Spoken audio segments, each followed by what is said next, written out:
Let's go. Boat first, questions later. Malady grabs the vessel with 2 hands and pushes it into the water. She hops on board behind you. God-woken. Wait till she finds out. Salty water mists your face. Your skin prickles in bright, warm sunlight. The boat bobs forward through the water, and Fort Joy shrinks behind you. Tired but victorious, the party made for the Lady Vengeance. The horrors of Fort Joy behind them. They arrived as sorcerers. They left as God-woken. The fate of this God-forsaken world now rested on their shoulders. Or at least, on the shoulders of one of them.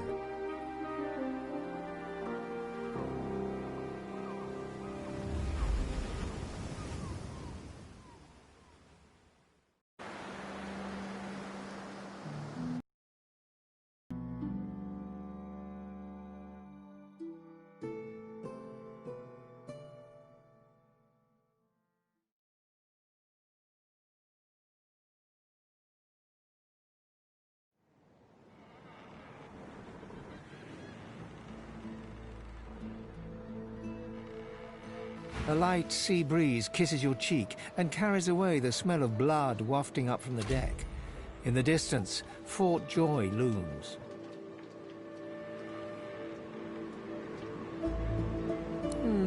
How the wind moves their hair. If only they were alive to feel it. I'll be damned if I ever set foot on that island again. Don't care who I have to bury. A hard-fought freedom, sure. But if spilling blood is bad, it shouldn't be so agreeable. Onward now. The sooner Fort Joy disappears from the horizon, the better. Perhaps the Seekers need help manning the ship.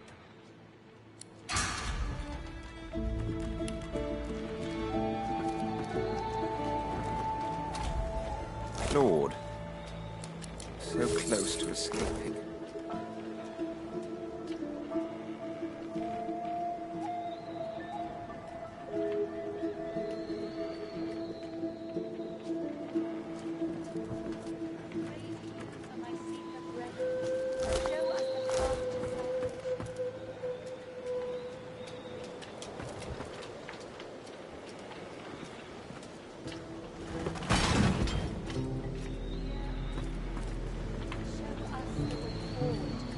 Deliver us from peril.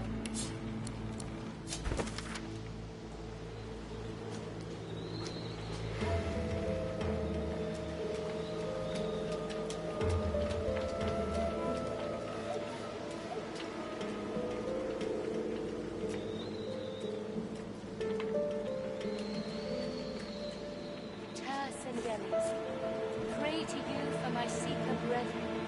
Show us the path to salvation.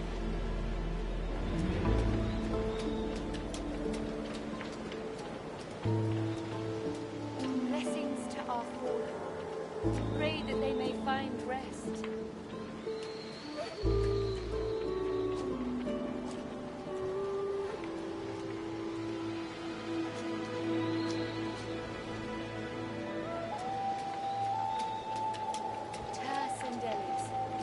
Pray to you for my seeker brethren. Show us the path to salvation.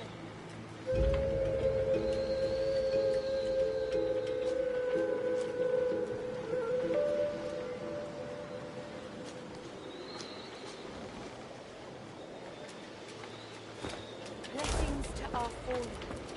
Pray that they may find rest.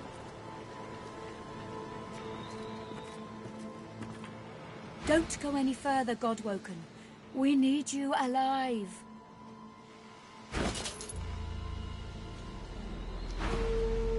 I would not advise that. The ship won't sail. We had orders to search every corner of it and figure out what's blocking us. It's hewn from elven livewood. I thought I could communicate with it, but... She glances over towards a smouldering pile of ash on the deck nearby. Something is nestled within it. Fragments of scorched bone. That was Brendan. When the ship wouldn't answer my call, he touched the figurehead, and it attacked him, without warning. He burned, like he was made of parchment. Her eyes flick over to the smouldering ashes once again, her head held at a despondent angle. Thank you. We were held captive together, on this ship. He kept my spirits up. Now he's dead. Nothing. The ship is livewood, that much is clear. But I couldn't communicate with it. The Magisters must have done something, warped it somehow. I just don't know what. Just remember what I said, Godwoken. If you die, then this was all for nothing.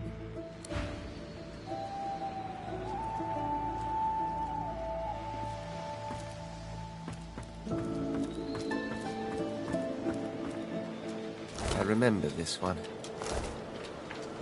His name was Kerban. His friend's sword couldn't save him, my seeker brethren. it would appear. Show us the path to salvation.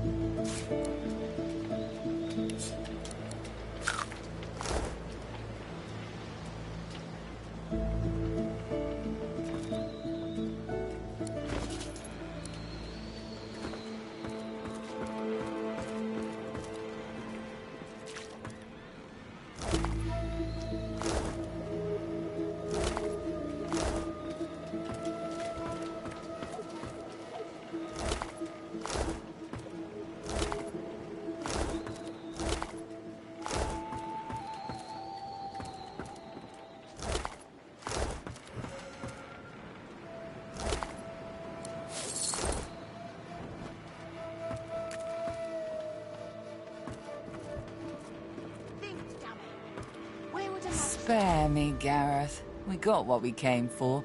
This is what success looks like. I won't see them tossed overboard. Not here. We'll hold a proper service. What's-his-face and so-and-so would want us to get this ship sailing before all else. They died for those Godwoken, after all. You know their names, Malady. Can't you even pay them that much respect? Gareth inhales sharply, then catches you out of the corner of his eye and smiles, barely. Our guest stirs. Welcome, Godwoken. Glad to see you safely aboard. Very glad indeed. Too many. One too few, actually. Alexander, he's alive. Apparently didn't hit hard enough. He's in the hold below decks. Unconscious, but alive.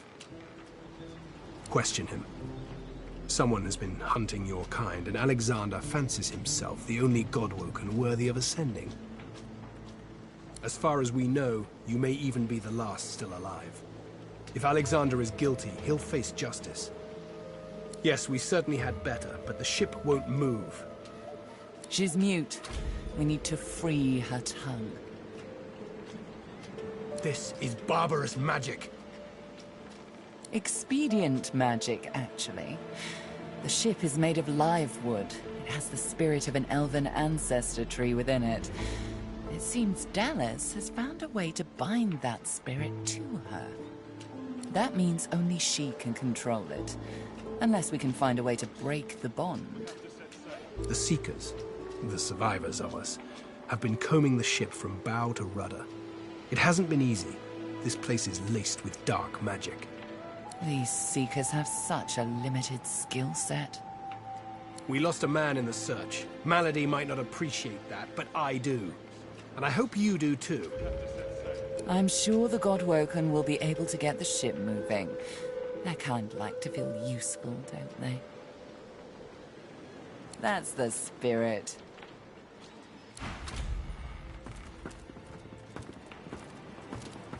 Nothing here.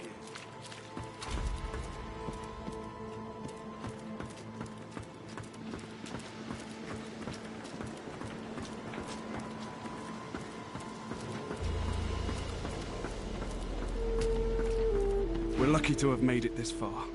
But our luck will be for nothing if this ship doesn't take sail soon. Nothing on any of the dead bodies. Maybe there's something below decks. You made it, Godwoken. Good. Not all of us did, though. The sooner we leave this island behind us, the better.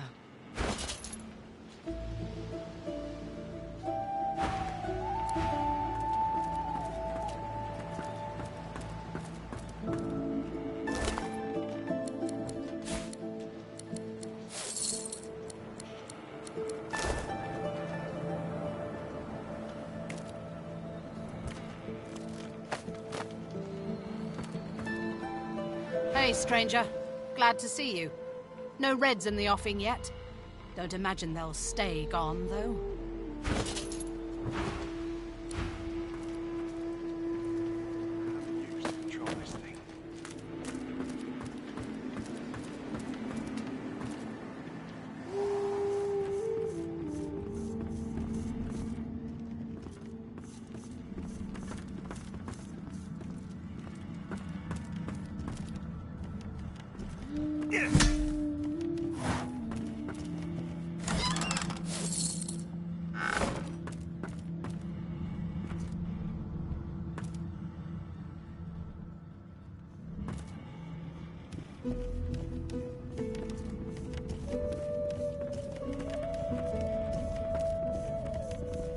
The silent monk leans from one foot to the other. He seems eager to move. The silent monk leans forward slightly and stares at you straight in the eyes. She seems eager for you to say something.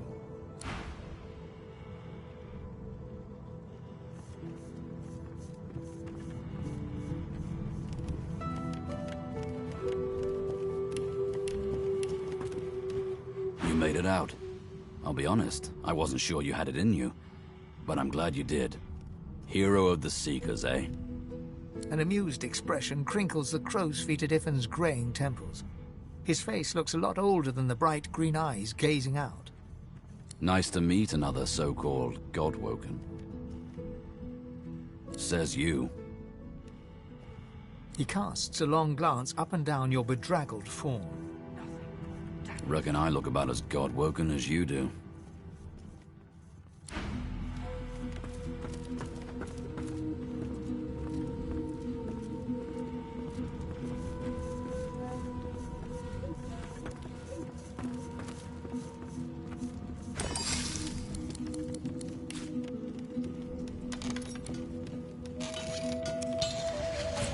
Looking for...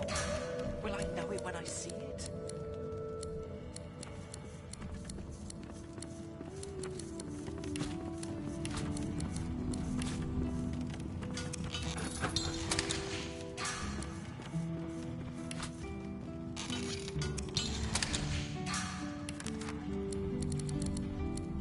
Where would I hide something important if I was a Magister?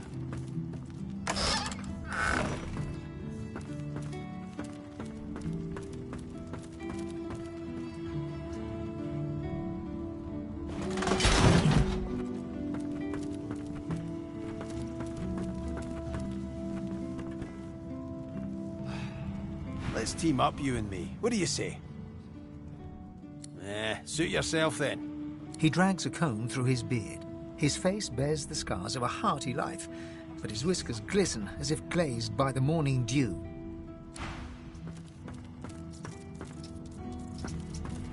How you doing? You creatures with your legs and arms and your opposable thumbs. You always want to steer the ship. You need to trust the ship. It knows what it's doing. It dances to the tune.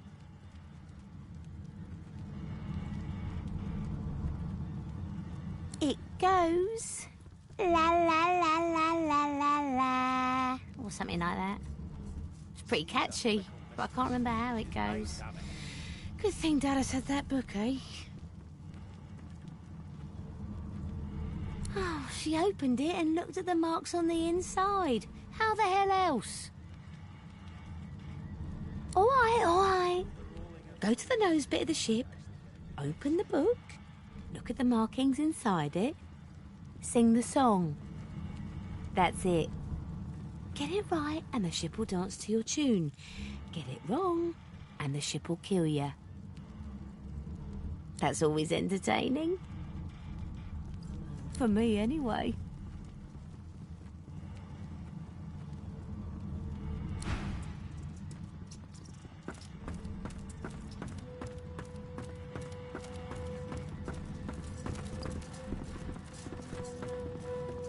All that fighting will be worth less than nothing if we can't get this tub moving.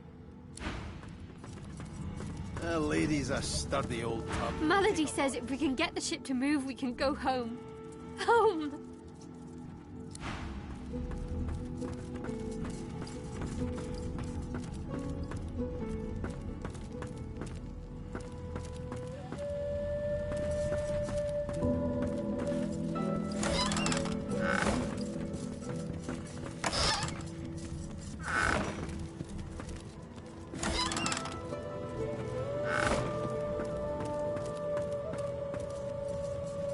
I must say, you may not be an Eternal, but you are certainly not as temporary as many of your fellows. You handled yourself well. Personally, I am just glad that I do not have to walk back to Reaper's Coast. Wind travel may be primitive, but it is at least efficient. Livewood, you have taken a dead elf and carved it into a pleasure yacht? I knew you people were barbarians. I had no idea you were sadists, too. Well, no matter. Whatever gets me to Reaper's Coast quickly. I have an excavation site to explore. The only treasure worth digging for. Knowledge. I was investigating a site where several artifacts of my people have been found. Some were even intact. Alas, I was not the only one there. Those red-robed idiots were scurrying about too, trampling precious clues under their ignorant boots. They caught me when I failed to correctly respond to their questions, and dragged me here. Still, it's good to be on the move again. They simply asked me what I was doing there, and I simply told them to be gone from my lands.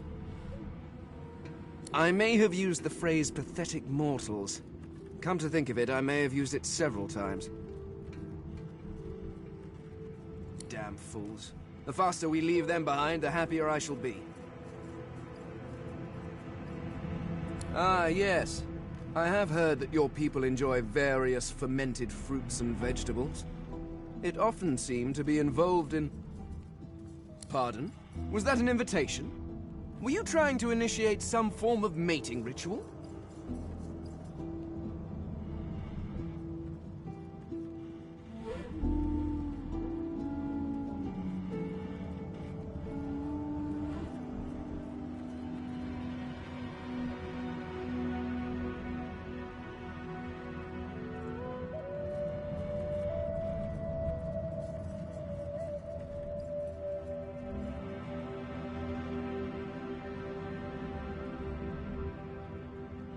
Why, that would be excellent!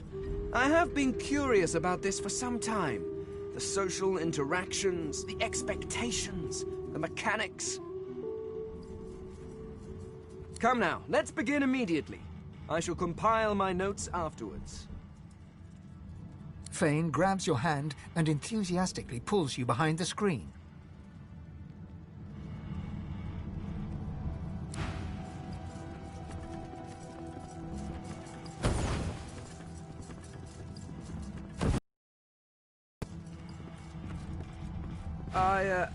Well, that was most unusual.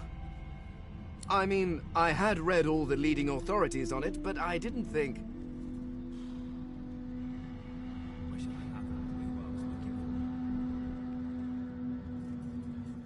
It's just...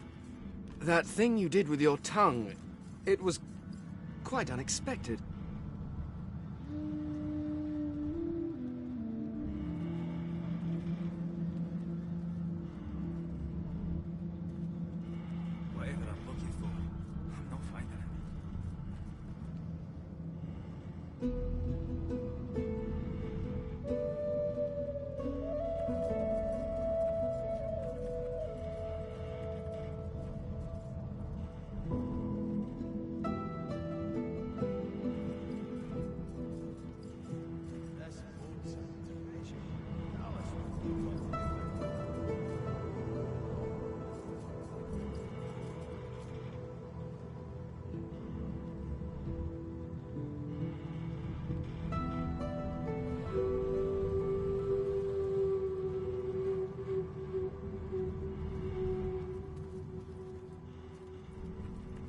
My goodness.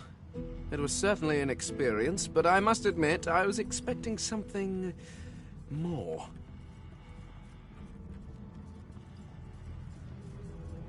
Not from you. Certainly not from you.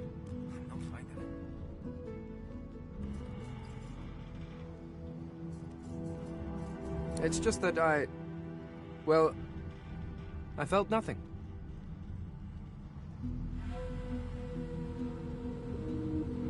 Neither the warmth of your touch nor the fire of your passion. I may as well have been churning butter.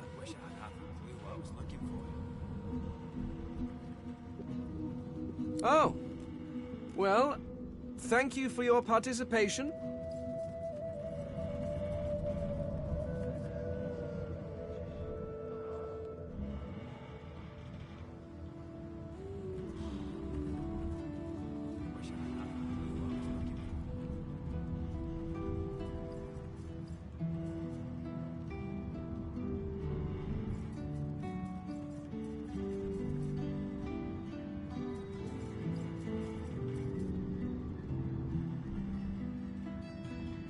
He pulls a notebook from his robes and turns away, scribbling quietly and mumbling something about lack of sensation.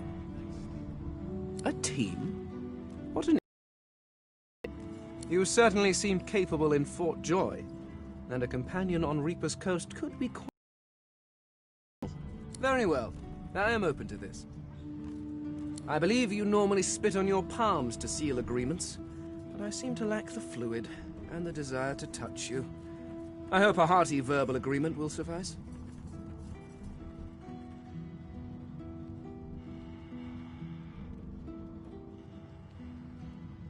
Very well, let's be off.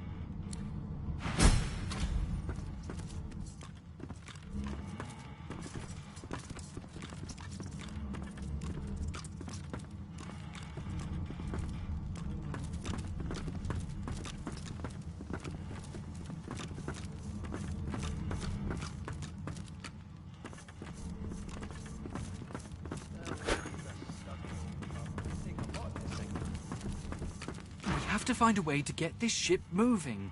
We can't let the Magisters catch up with us. We're too weak to fight them again.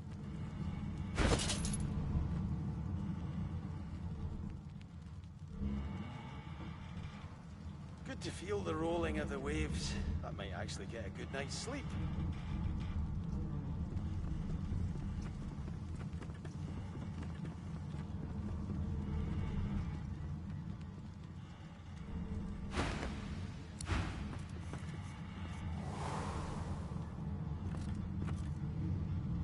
There's something to these doors I'm not seeing.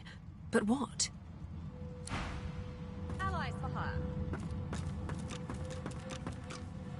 Speak to me if you're looking for hired help. I've got good fighters of every stripe. They know how to keep their mouths shut too, as long as there's gold in it for them. So, what'll it be?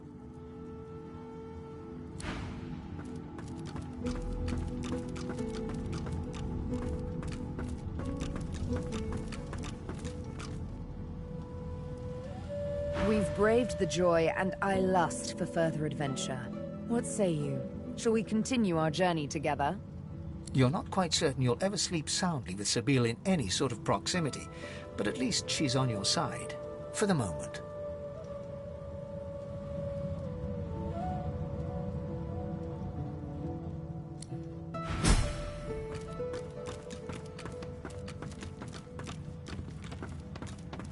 You keep saying that. It won't save you. The Seeker flexes her arms stiffly.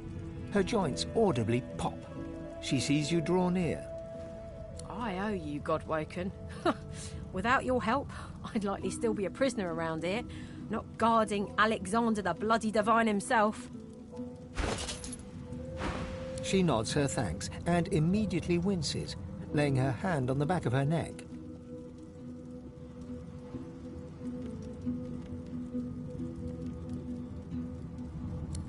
I wish. No, the Magisters kept me chained to the bulkhead. Arms held above me head, feet barely able to touch the deck. Now my joints are paying the price.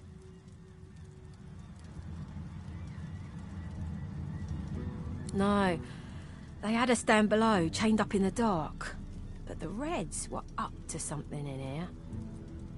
Maybe it was just the lack of food and rest playing tricks, but I swear I heard chanting and horrible moaning coming from here. But when we broke free, it was empty.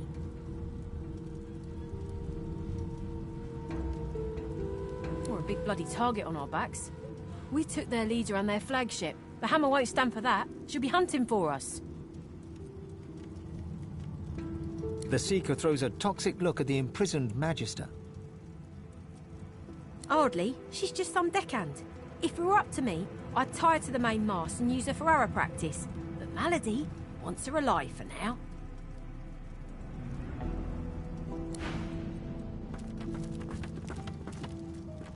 Hey, don't I know you from somewhere? So, we've got quite the task on our hands, haven't we? I have to admit, the whole thing is very intriguing.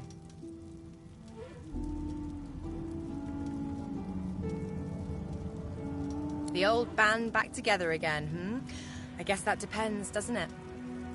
Look at me. Hard. What do you see? Losa leans back slightly, thin arms crossed in front of her chest, and stares at you defiantly from dark eye sockets, darker and deeper set than when you first met. She blows back a lock of white hair, matted with sweat and grime, and holds back a smile from the corners of her lips.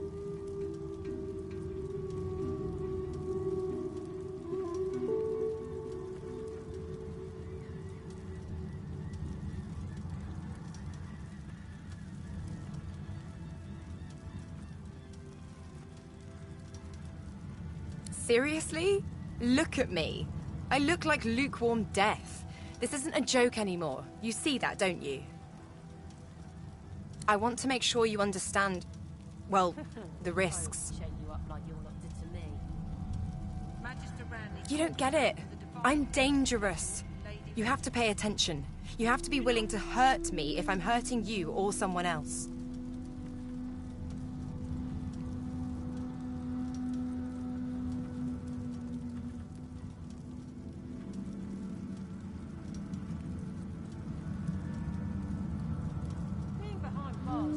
Can you do that? Do I ever? Still sore from that one.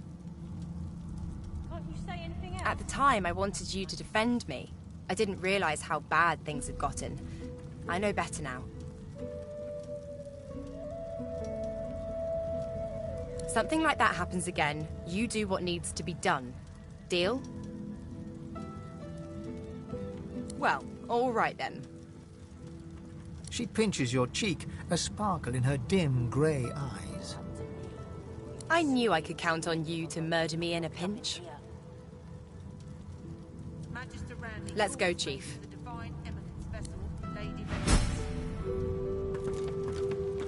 You keep saying that. It won't save you.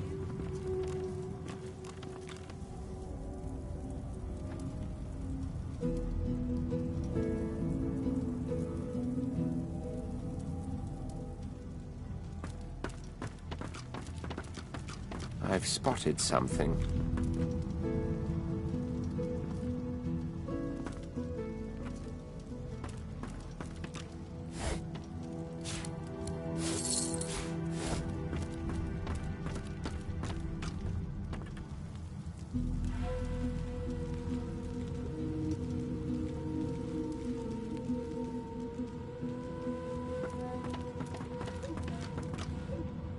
The door seems like any door, at least at first.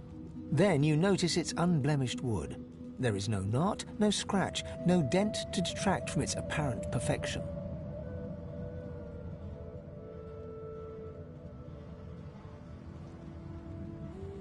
The wood groans and creaks. A face appears in the wood, tortured and tormented.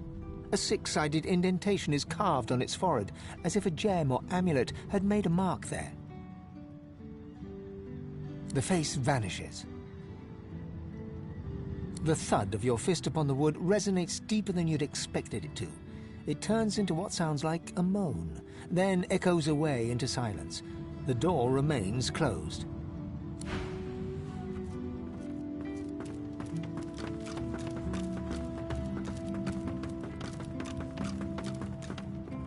The door seems like any door, at least at first.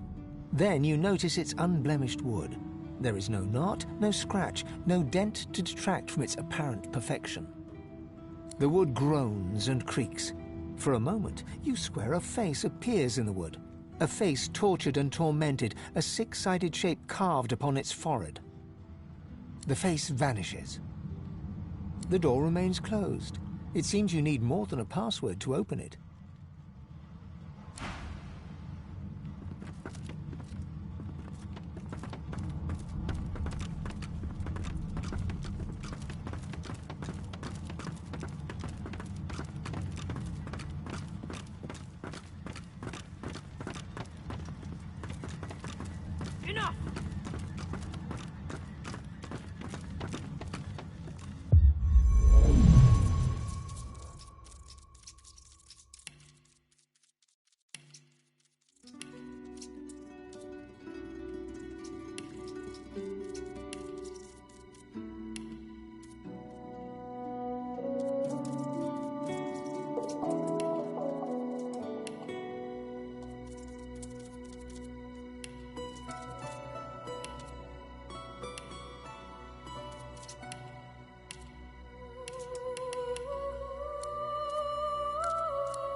Eminence vessel, Lady Vengeance. Enough!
The Seeker has removed one of her gauntlets in order to flex her wrist. It bears inflamed marks from where shackles bit into her. You must be starved for company to linger around here, friend. Good luck getting anything out of either of them. Our special guest is out cold, and the other one ain't in much of a talking mood. All right then, just don't make me regret it.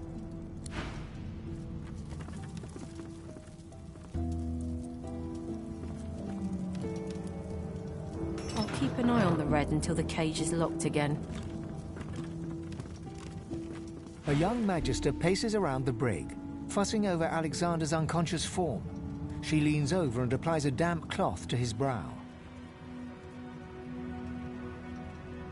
She notices you observing her.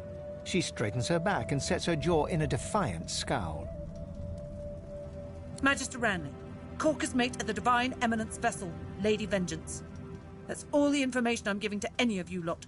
So stow your questions, lizard.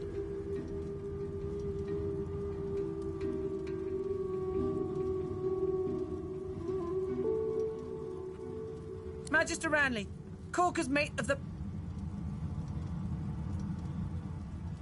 The Magister falls silent, but stares at you with unwavering defiance.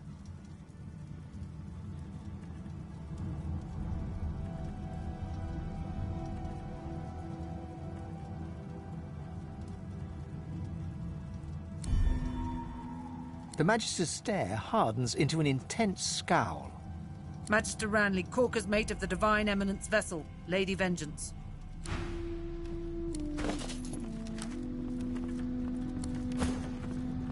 Being behind bars suits you, murdering scum. Magister Ranley, Corker's mate of the Divine Eminence vessel, Lady Vengeance. Can't you say anything else? Bloody Magisters. If it were up to me, you'd be swinging from the end of a rope, not locked up in here. Magister Ranley, Corker's mate of the Divine Eminence vessel, Lady Vengeance. You keep saying that. It won't save you. Get away from him, sorcerer. That's the Divine. All right. Don't harm him. I'll be watching. Bishop Alexander lies supine on a bare wire cot. Though unconscious, his eyes are only half closed. His swollen jaw hangs open at an odd angle. Bruises swell beneath his eyes, and a shallow gash zigzags from his right ear down to his beardless cheek. Unconscious, he looks more boy than bishop. Someone has wiped the bishop's hands clean and folded them neatly over his abdomen. They rise and fall in shallow, jagged swells.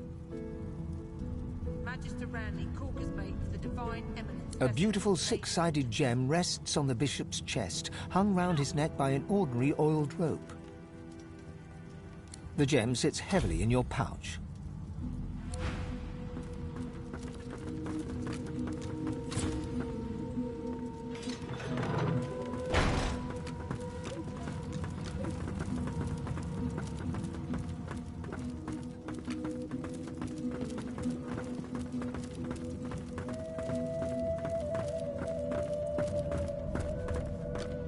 The door remains unmarked. The anguished face appears once more. It dips its forehead towards you and waits. A shudder of pleasure racks the figure in the door. It seems to breathe.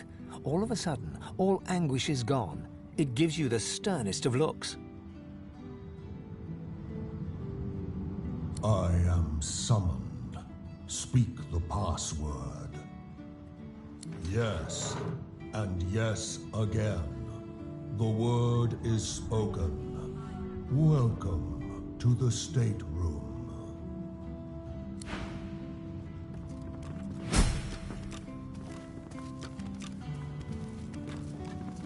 Just one more moment, please. He clicks together two halves of some type of gauntlet sitting in his lap and turns his full attention to you. And there. Rescued at last, am I? To whom do I owe my thanks? Armor? Such a limiting word, but yes, it serves that purpose, amongst others. Dallas has been keeping me prisoner here, but I try to keep working on my own projects when I can.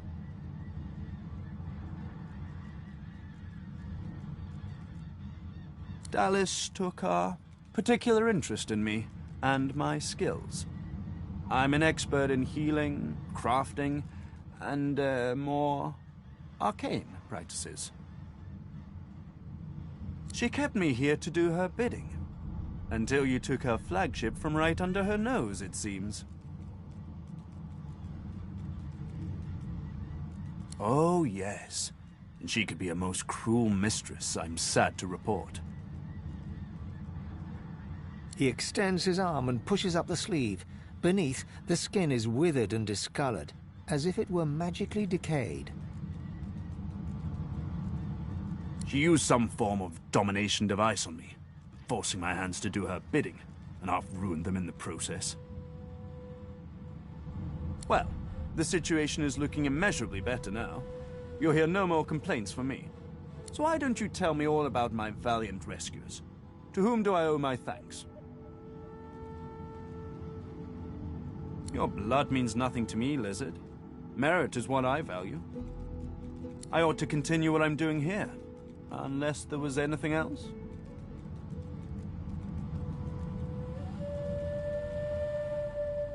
Took it? No, I made it.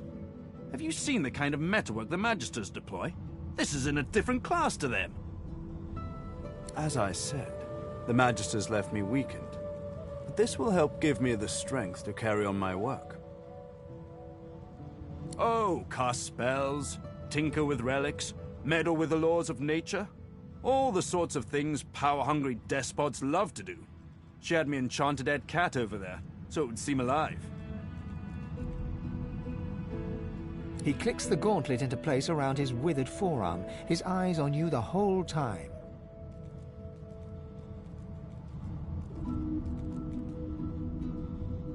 But that damn contraption that she used on me seems to have fogged my memory. The rest is a blur.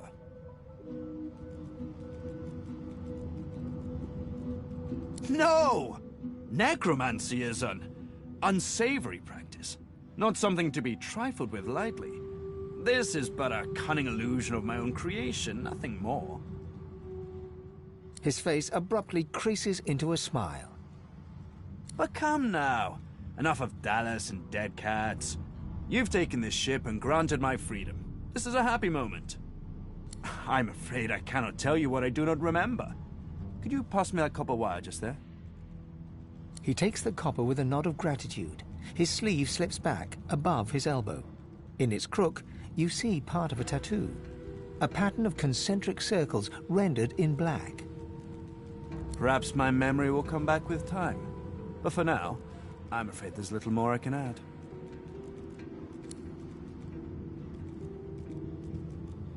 Dallas didn't tell me anything if she could avoid it, but I did overhear her practicing an ancient lizard dialect. That might ring a bell with you, might it? My thoughts exactly. Curious how Dallas would seek to learn such things, don't you think? Perhaps she left something behind to point to her intentions. Despite what she did to me, I can't help but admire the woman a little. She's unwavering. She will break before she bends. If you cross paths with her, be sure to break her. I doubt you will get another chance.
under lock and key.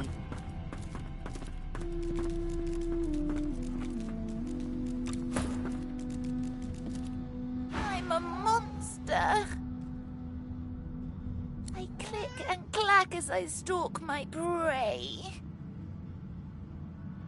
My tail rattles like a snake's. I suffer. Don't touch me. My very being is a curse. Was Tarquin that wretch, that rat? I ate an ill mouse and passed in my sleep, and the brooding boar brought me back on a log. Me miserable. Mumsy? Is she here? Mumsy, where are you? 'Tis I, Booply Bear. I am quite changed, but don't be frightened. You? She sent you? The cat begins to purr and rub itself on your ankles. Any friend to Mumsy is a friend to me. I believe the song is around here somewhere. Oh, I don't know. In the direction of over there. The cat purrs, an eerie clicking sound. Tell Mumsy to come back soon. Now that I am but bone, I'm too light to trip the moving door. I'm sure there's a rat back there.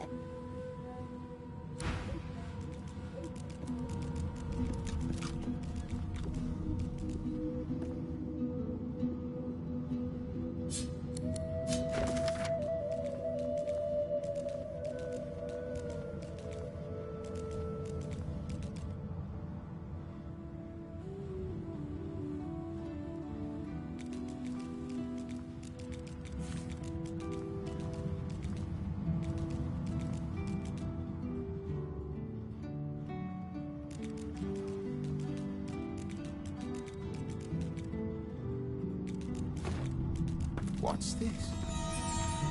I found something.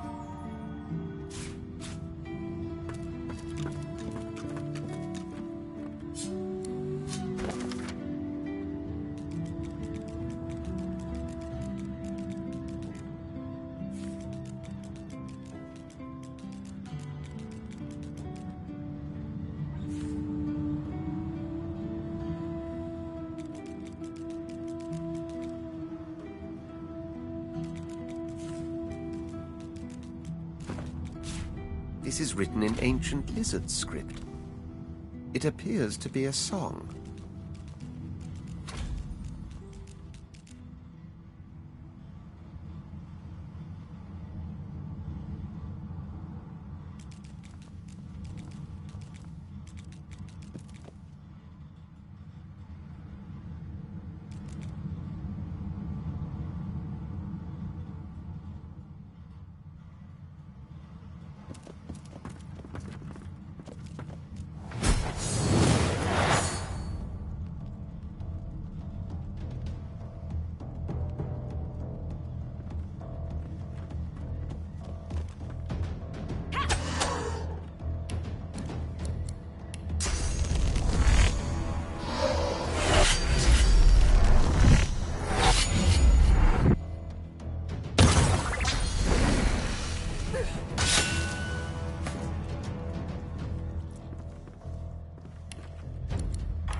right where I want you.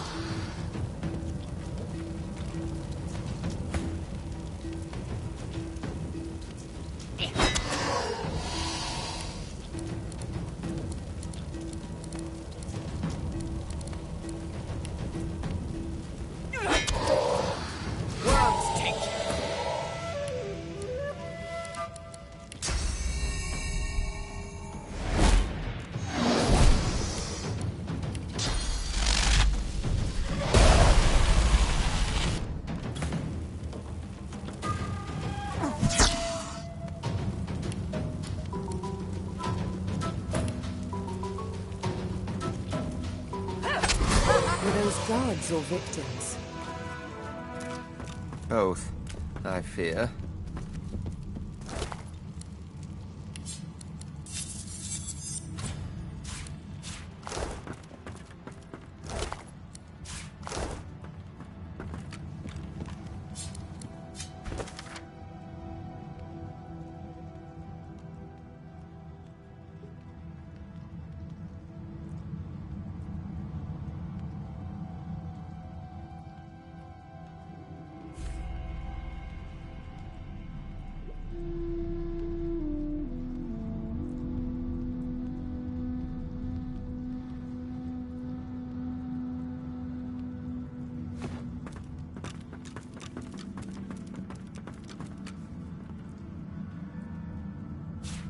Huh. This looks like a teleporter pyramid.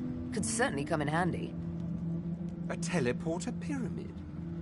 Only one way to find out if it works. Try using it.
Another pyramid.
No one ever regretted having extra help in a fight. I'll guarantee you that.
Allies for hire.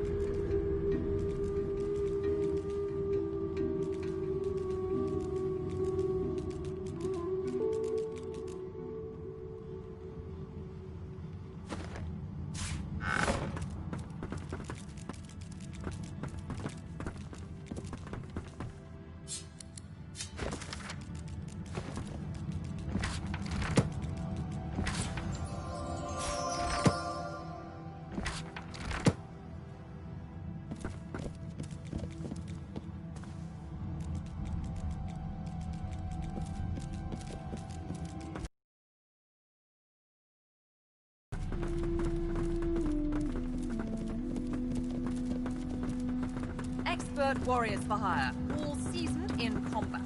They won't let you down. For security reasons, for security.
What am I even looking for?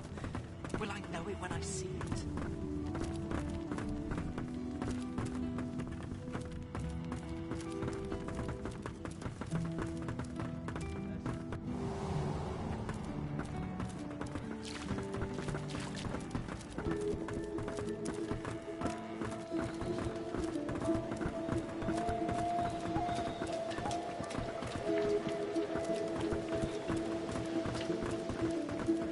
Blessings to our fallen.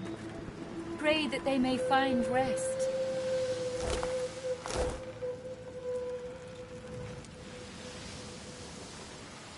Ter Sindelius, hear my prayer. Show us the way forward. Before you is a towering figurehead carved in the likeness of a dragon. It looms over the bow, its fangs bared at the open sea.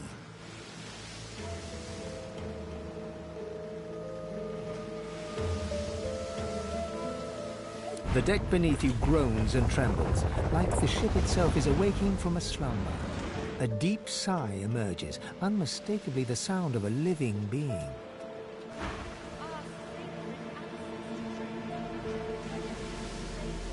You are not the witch.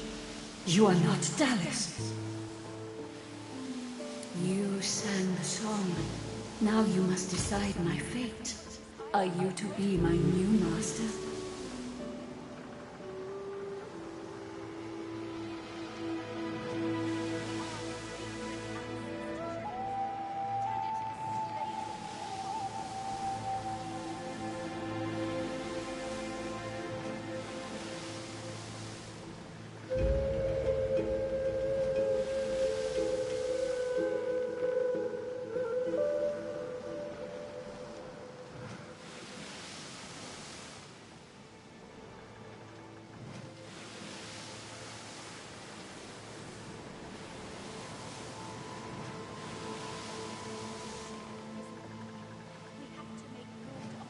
Perhaps lizard blood does not truly run cold then.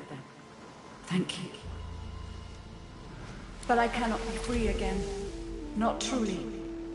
I am a vessel, and must be guided. Let me take you wherever you wish. We can depart as soon as you are ready. Ask. I am here to serve in all ways. The creaking of the ship eases into a contemplative silence. Once, I was an elf. I passed away and was reborn as an ancestor tree. In a beautiful forest surrounded by kin of both flesh and root. But that time has passed. I saw that forest reduced to a dead place. Then I was taken away. My memories were lost, like the leaves from my branches.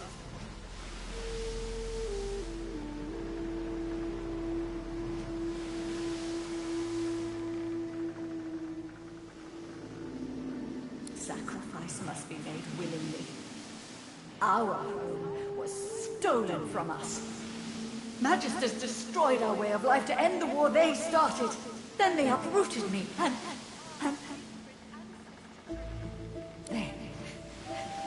They tore me apart and turned me into this monstrosity. Of course, wherever there is sea, I will endeavor to bring you. Consult with your companions and set a course. The ship's awake. Good. Is she ready to sail? Dying to hear them. Meister Siva is one of a rare breed. She'd do anything in the name of a cause, and her cause happens to be you. She's desperate to meet a living Godwoken. She'll be exceedingly pleased we're en route. We'd better not leave her waiting. She's a bit particular. She's the founder of these Seekers, and she's powerful. That means something when I say it. Your kind can reach astounding heights. Meister Siva can help you do just that. A place called Driftwood, host to putrid fish, putrid dwarves, and Meister Siva herself. You'll probably find it quite comfortable. There is no time to spare. We have to put this island behind us.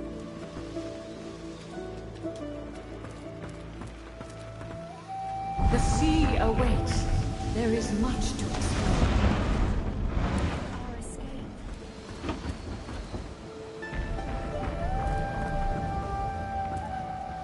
You did it. You spoke to it. Blessings to you, sorcerer. Now we can escape this place. Red, you're a credit to your kin. Malady's raring to go, and I can't say I'm keen to keep floating to nowhere. Let's move! We have to put this island behind us. Well, what have we here? The ship's alive, isn't she? A slow, toothless smile stretches across her face. To Driftwood, then. It most certainly is. Forward. With the sun on their backs and the wind in their sails, the Godwoken watched Fort Joy shrink behind them.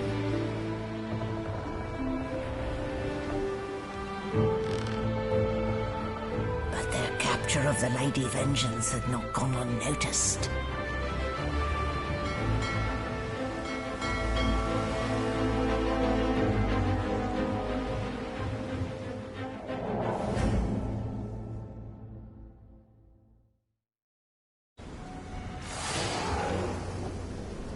I respect your mettle, sorcerers. You steal my ship, kill my bishop, and ally with demons. But you have no idea what you're really dealing with. We are ready, mistress. Yes, but are they? I swear, mistress. I swear they'll perform admirably. Very well. Show me. Goodbye, sorcerers.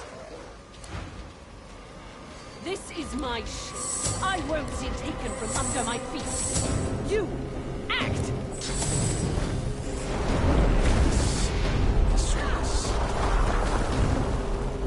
Oh, for the love of the void. Listen up. We can't win this one, but I can get us to safety. You'll need to buy me time.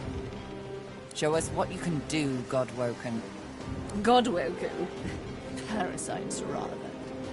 I'll take care of it, mistress. Here's your guards. Let's see how it suits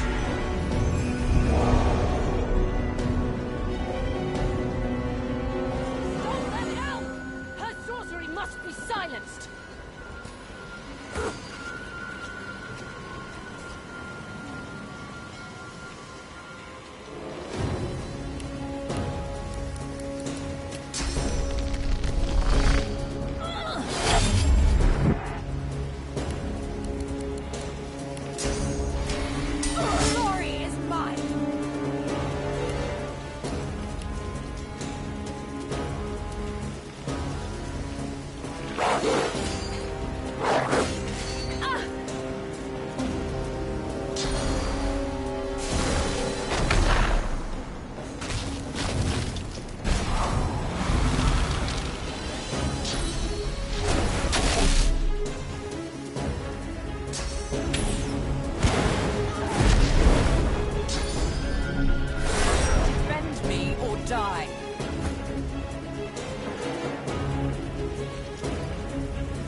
take me again, Dallas.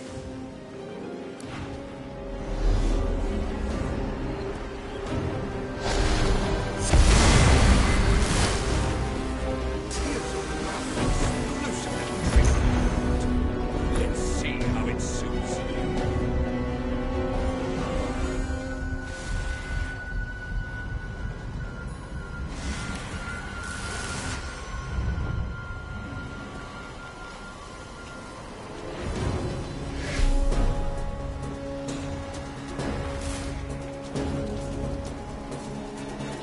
Hurts, doesn't it?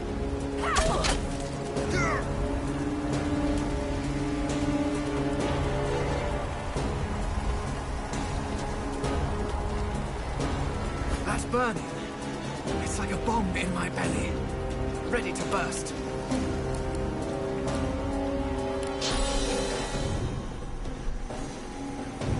Glory is mine!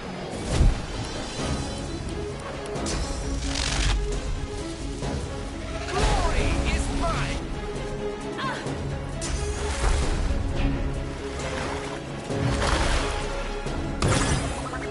Hurts, doesn't it?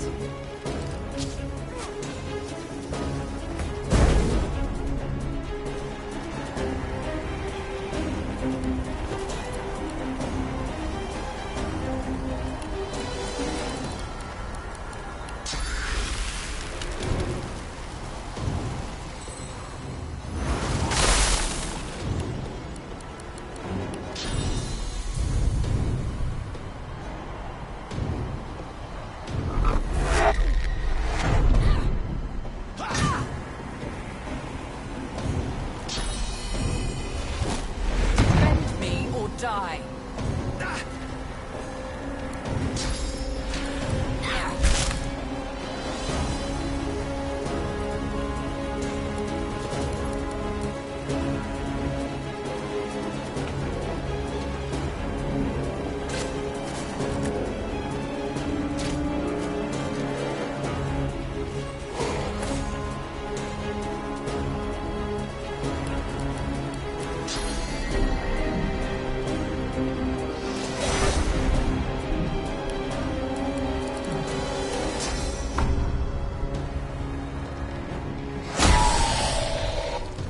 Silence the demon! She must be stopped! Don't stop. It's working.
fight with such fire.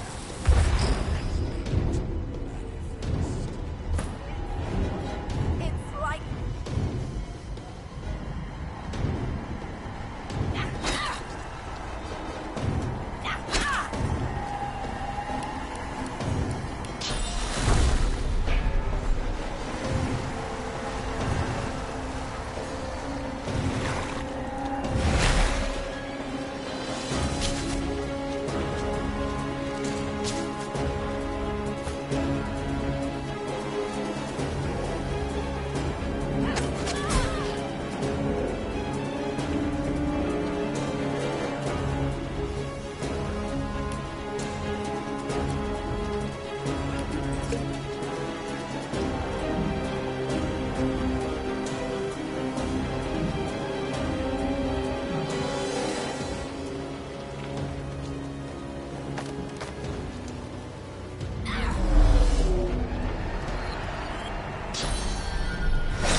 Time.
Almost there.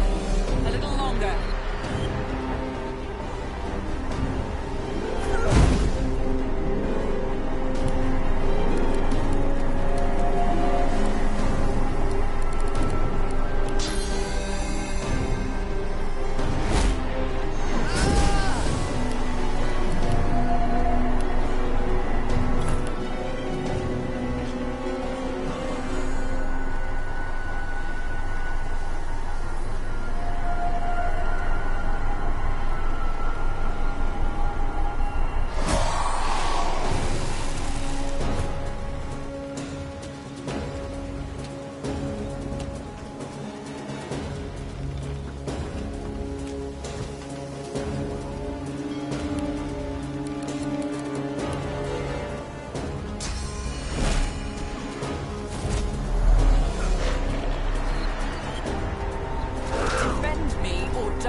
Damn.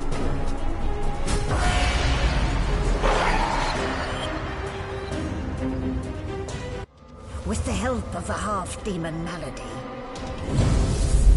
the Godwoken escaped through the veil that separates life from death.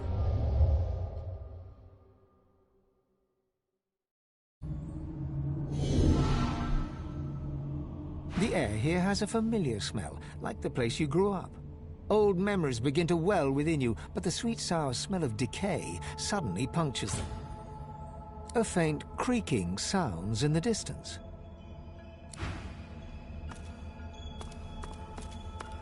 Is that a tree? What's hanging from it?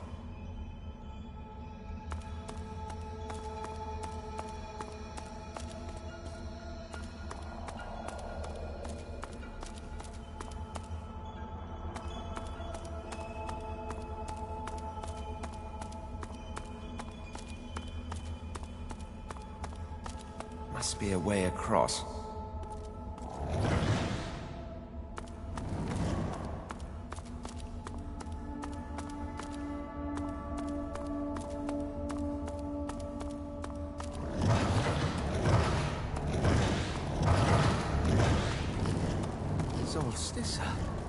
The gods.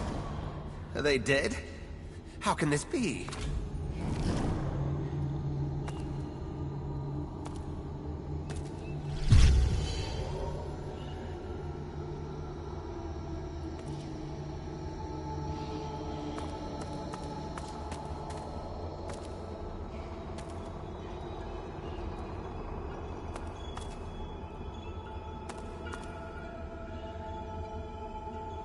Ever-tightening cursed branches constrict the great dwarven god Duna. His eyelids flutter, and his face, bluish and bloated, nods. Ralik hangs limp from the tree, cursed branches constricting him, snake-like from foot to shoulders. His helmeted head hangs slack at his side, but a barely audible wheeze rasps from his lips. Hurry!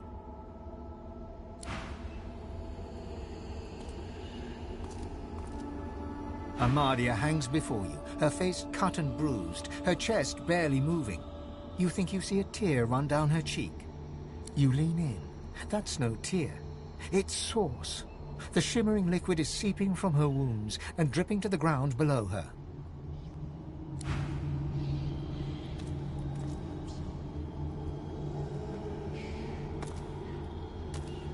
Before you hangs a great ethereal orc, his face twisted in a knot of pain as cursed tendrils constrict him. A small, stout imp winces under the countless cursed threads that bind her.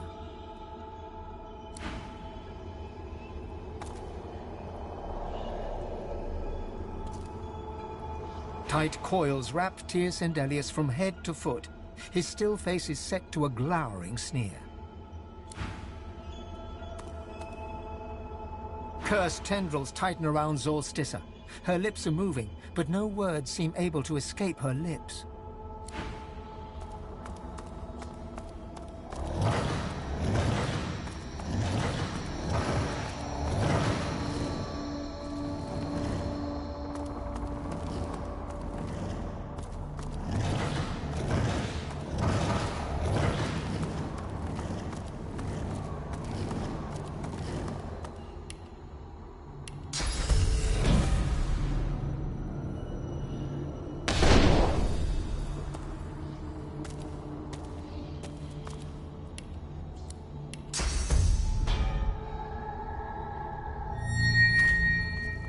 As the cursed tendrils slacken, Zolstissa inhales deeply, air wheezing into her throat.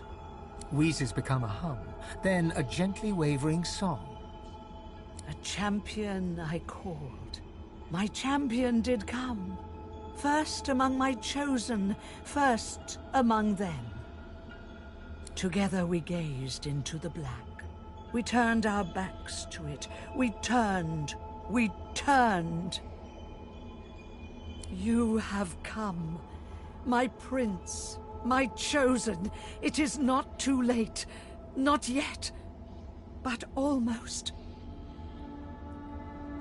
Yes, and while we quibbled, an enemy greater than any one of us stole in like a thief in the night. But here you are, my chosen. My God-woken, our hope. You will undo what has been done. I saw it as I drifted here, at the midpoint between reality and oblivion. I saw Rivellon. But there was no Rivellon.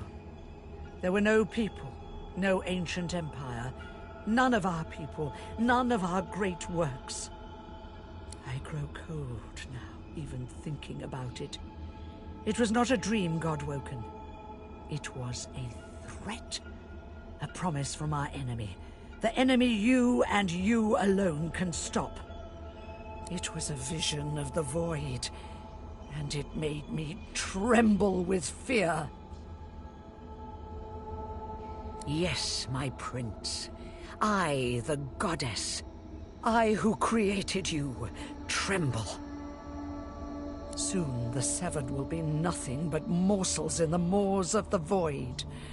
Unless you do as I bid you. Do what I blessed you for. You have already set loose some of the powers locked within you. But there is a great well of possibility as yet untapped. You cannot stop until you ascend to the highest heights of your power. You cannot stop until you become divine. Like Lucian, you will be called to unite the powers of the Seven against the Void. Like Lucian, you will lead our proud people to preeminence. But, unlike Lucian, your weakness will not lead you to foolish failure. She opens her mouth to respond, but stops dead. Her head jerks from side to side, searching for something unseen. You must hurry. I hear it singing to me. Fire and ice, death and skulls, blackness, blackness. Go! White-hot cold pierces your heart like a blade. You are frozen to the spot. The burning cold pumps through you like a curse, and then...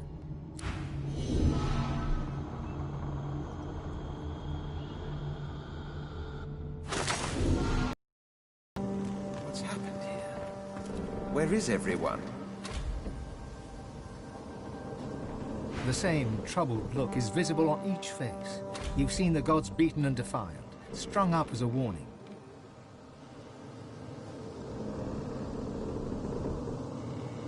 I had dreams of what I should say if I saw the Seven Lords once more. But that was a nightmare.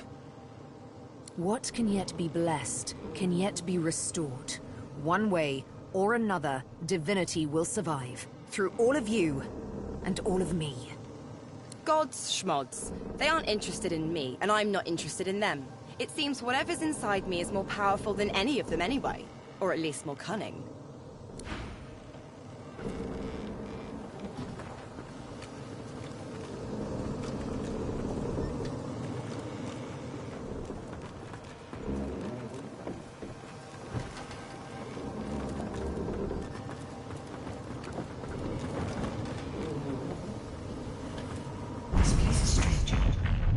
I cannot bear you away from here. You must find other means so that we can leave. Death washed over me as we entered this place. I felt many lives extinguish in a single moment. But others still draw breath.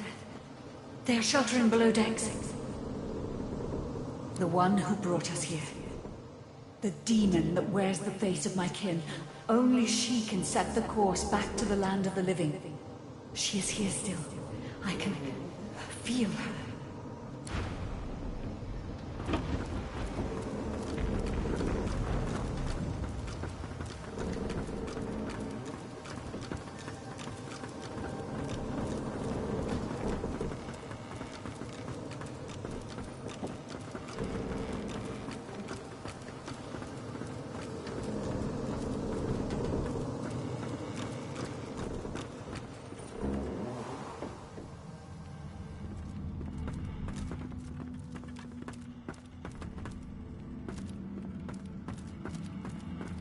Where is everybody?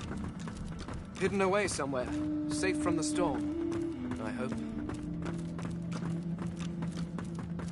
Not a soul down here. Just stillness.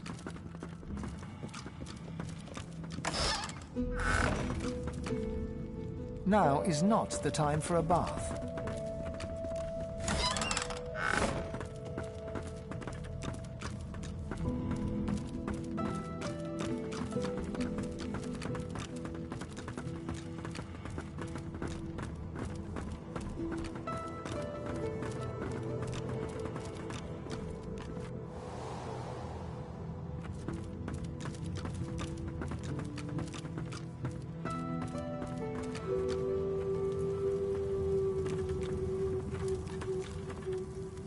Ifan's spirit stares at you, seemingly through you.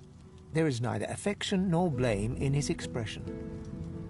He gives no sign of seeing you. Ifan's eyes flicker rapidly from side to side, as if trying to take in an expansive sight.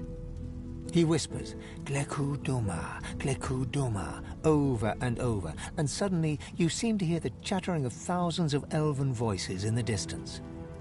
Then, before your eyes, his spirit dissolves into the sound, his own voice joining the cacophony that you can hear. That you could hear, for now no sound remains. All is calm. People are going to perish. People are going to die, and I can't stop it. She'll do it now. She'll never stop. She'll never stop.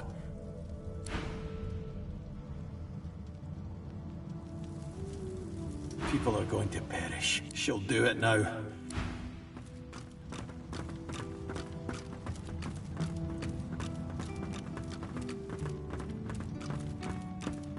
Where have you been? I can't keep this up much longer. We need to go.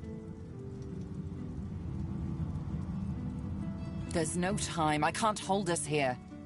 Brace yourself. This might hurt. A lot.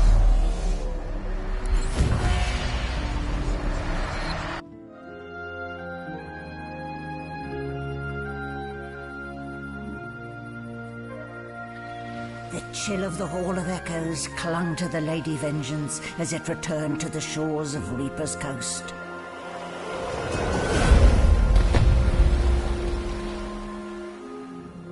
The Godwoken were alive, but what of the gods?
Solid ground materializes beneath your feet. Your weight falls back into your body all at once, and bright sunlight stings your eyes. As your eyes adjust, you realize you're still aboard the Lady Vengeance. A gust of fresh sea air caresses you, and warm sunshine prickles your skin. Oh, one moment, please. Oh, just a moment. Malady explodes in a fit of retching that racks her body. At last, she sneezes and expels a glob of something shiny and silver onto the deck. It wriggles quickly off the siding and plummets into the sea with a splash. Ah, better. Let's not do that again anytime soon.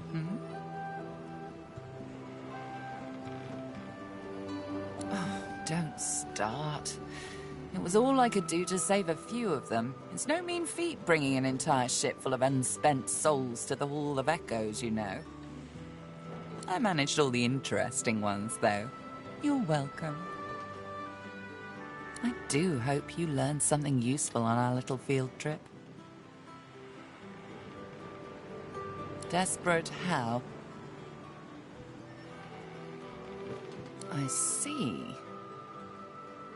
So, your god seemed uncharacteristically frightened, told you the void was coming, and that only you could ascend to divinity, after which you felt a cold deep within you. Well then, it sounds like you need to ascend, doesn't it? and quickly. She inspects her fingernails with great attention, then looks up at you from under an arched eyebrow. Did they mention how you were meant to become the next divine? Oh, what confidence you inspire. Luckily for you, Mama Malady is here to help. We already know you can bless, but as far as I know, you can neither see source nor take it as you see fit. I may not know much about divinity, but I do know that any godwoken worth their salt will know how to perform all these oh-so-fantastic feats. You need to go see the Meister. As have I, but not in the ways a true godwoken can. Forget those ghastly little jars and wands to which small people must resort. You ought to be able to see and speak to the spirits that wander our realm, and you ought to be able to extract the source they leave behind, too. All this just by your little old onesie. No devices, no gimmicks. When you're done, you'll be able to amass and unleash quantities of source so great that Lucian himself would blush. I quite look forward to seeing it. She's got one of those things in Driftwood, you know, the building where people go and they do things inside of it. Home, that's it. She's got a home in Driftwood. Give me your map. There you are. Tell her I sent you and she'll handle the rest. You're at the beginning of a long journey, Godwoken. Long, but exceedingly interesting. Now, I must be going, and so must you. Why, our faithful little sloop, of course. We can all ride together. Won't that be terribly fun? Shopping. Before you go, if I'm not back by the time you find out where our journey takes us next, you can call me back here. Tell the ship. She'll know how to summon me. And in the unlikely case you don't manage to do whatever it is you'll need to do to become what you need to become, you could call me. But I would be grateful if it doesn't come to that.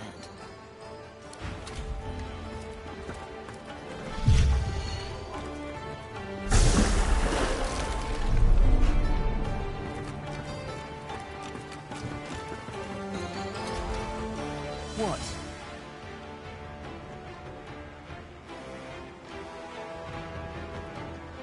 I was given my needle by the Master. Guess I'm just sentimental like that. Fine, if it means that much to you. She draws her needle and holds it up between thumb and index finger. Go on. Ever so gently touch the tip. Barely have you touched the needle's pinpoint surface when a thick droplet of blood wells up from your fingertip. Sharp little minx, isn't she? Sibyl, this needle was forged in an altogether different world. It wasn't wrought upon a crude anvil, hammered into shape with rough blows. No, it was cast with demon precision. It is absolutely priceless, and it's yours. The Master's own words. And he was right. As an instrument of assassination, it's absolutely priceless. But one day soon, he'll find out just how much he overspent on his gifts for little old me. Just why this needle is a girl's best friend. One might say I'm a bit of a sucker for poetic justice. Didn't you hear, Malady? And the Master. As such, my first priority remains to find Roost. He is the pawn that will eventually topple the king.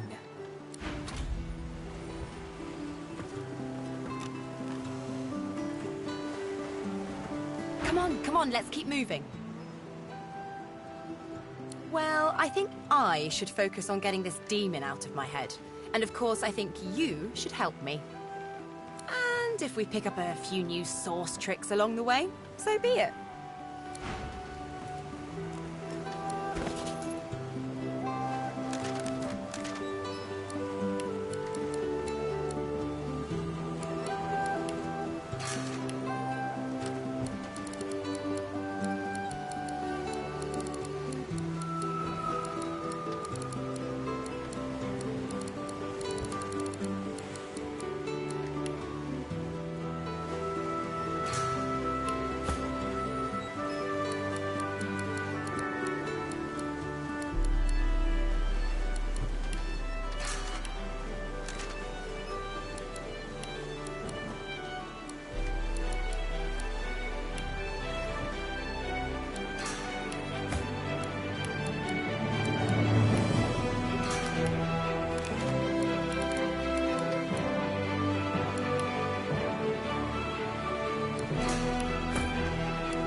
She's something.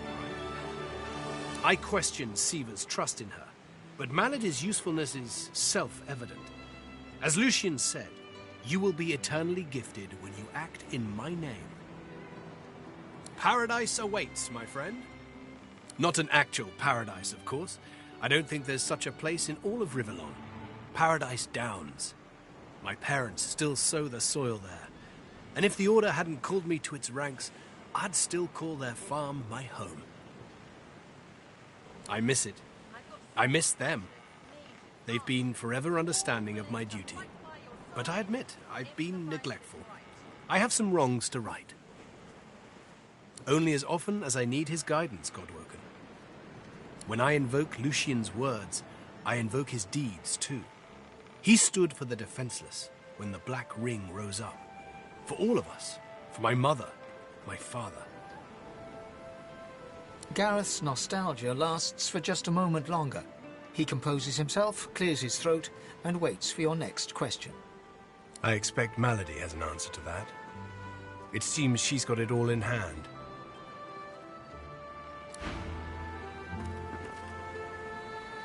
Hello again. That's twice now you've saved my skin.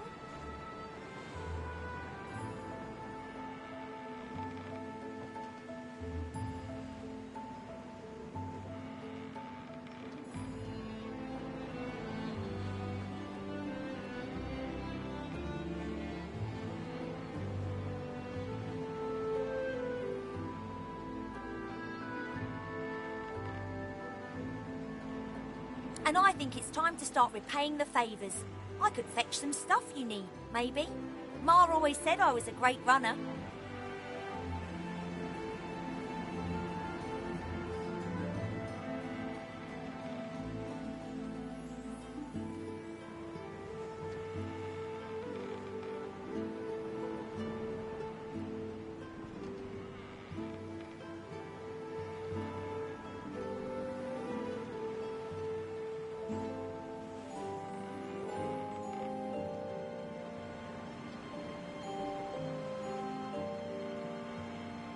Up to you.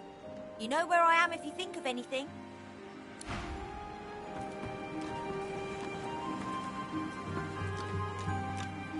I've plenty of fighters for hire. Oh, I see you have a full contingent already. Then I'll leave you be.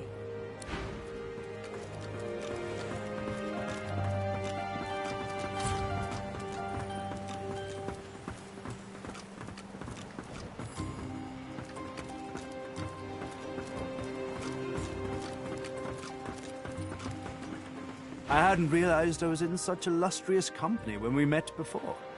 Most fascinating, the things I've been hearing about you. Why, it was your ally, Malady, who spared me. She claimed that I might be of some use yet. Rather flattering to enjoy the favor of such a powerful being. That you're, how did Malady put it again? A Godwoken. Yes, that's it. Quite remarkable, if it's true. Tarquin pauses, taking you in. Genial smile and calculating eyes. Most people are too sentimental to admit that friendship is a transaction. I am not. I'm sure we can both be of use to each other. Marvelous. Great things abound in our future, I'm sure.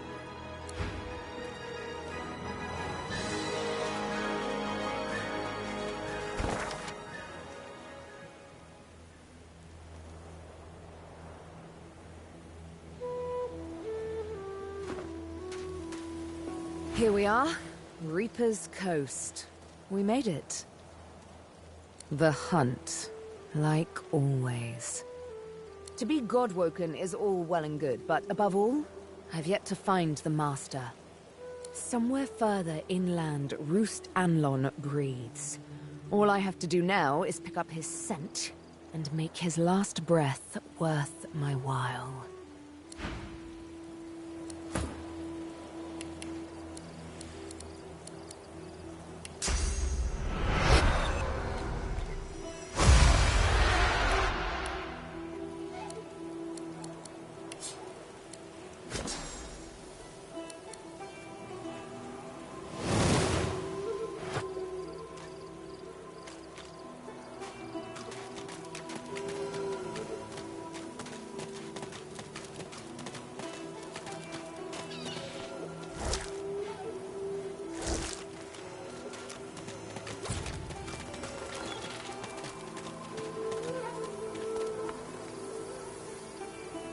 This shrine fills you with a sense of peace. It is a safe haven.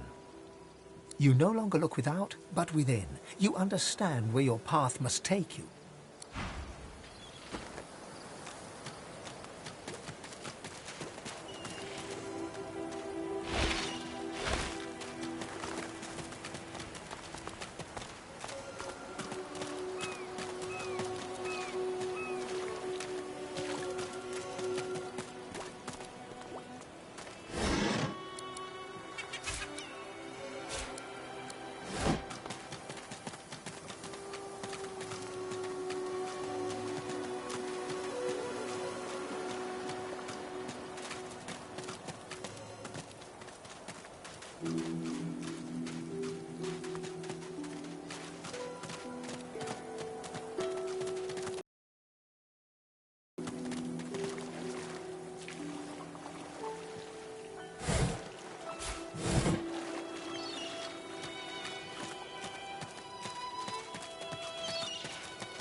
A dying shark lies gasping on the sand, bleeding from the mouth and gills. It turns its dark and soulless eyes to you. Its bloody gills open in search of water, but find only air. It gasps in the air, struggling for the breath to speak. Its own blood froths at its mouth. No, die here. Monsters in the water. Monsters in the deep. Monsters bigger. More and more growing.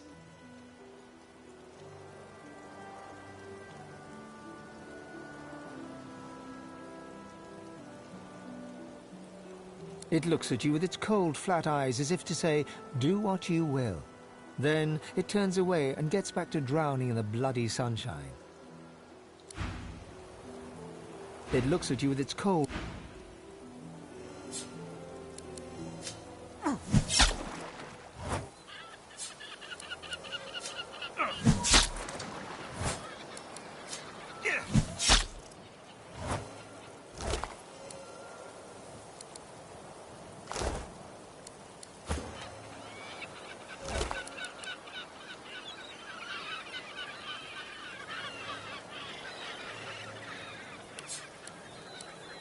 A boy at swim. Your name is Joe. You're 9. You're brave. You're off to see your mum. A shadow moves below you. A jagged vice closes on your thigh and pulls you down. Water fills your lungs. Blood billows.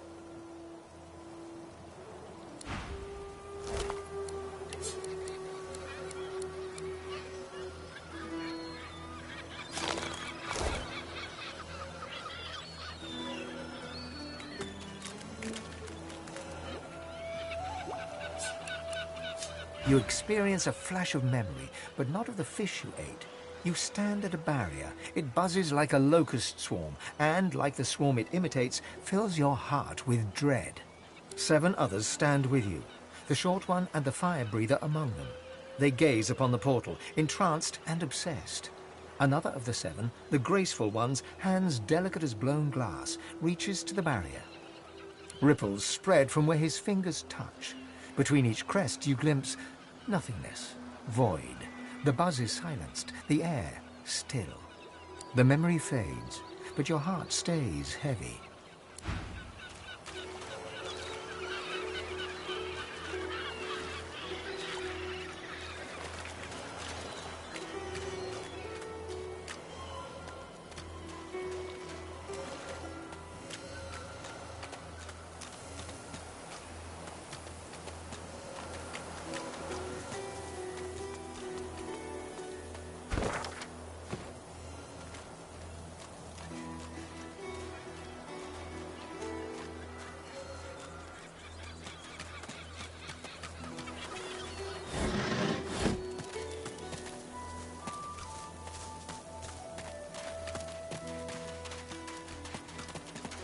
What's happened here?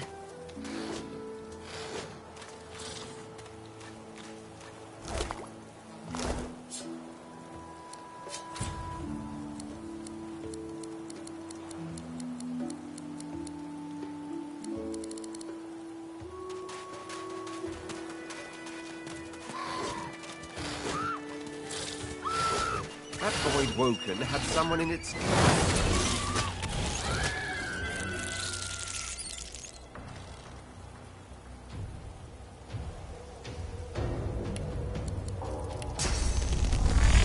I'm ready!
Just a caravan.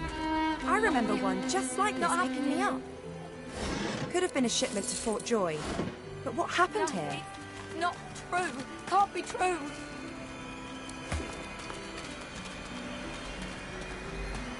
White as driftwood salt, the dwarf flinches at your approach, yet she holds a short, clean blade aloft. Her fierce stance can't hide the trembling of her fingers. Back! Get back! I'll kill you, just like the rest of them! She slumps, all bravado draining from her. No. I've never seen anything like those beasts before. Are they gone? Those? Yes. Worst ones I've ever seen. Ripped through the Magisters. The dwarves. Dead. And the sorcerers. Gone. Her eyes stare vacantly into the distance, glassy as marbles. It's not cold, yet her shivering is relentless. I don't know. Old Duna's beard. Lohar. My boss Lohar will want to know what happened to them, but I can't remember. She flinches at the slightest rustle of wind through the long grass. Terror in her eyes, she stumbles away from you.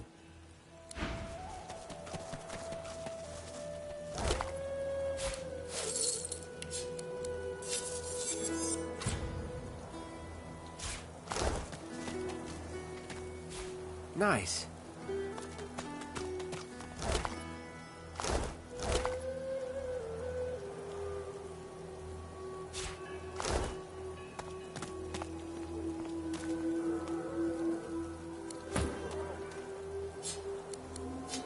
Work, work, work. That's all there was in Driftwood for a dwarf like you. Until you got involved in the anti-magister resistance. Then, the work was still there, but also purpose. Purpose worth dying for.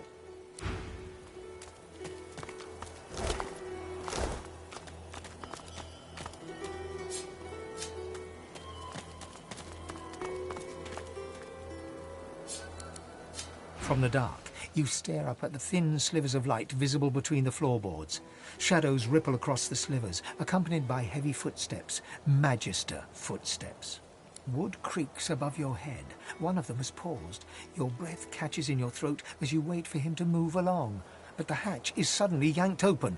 Light floods you, blinding and accusatory. You hear only one gruffly barked word before the hands seize you. Gotcha!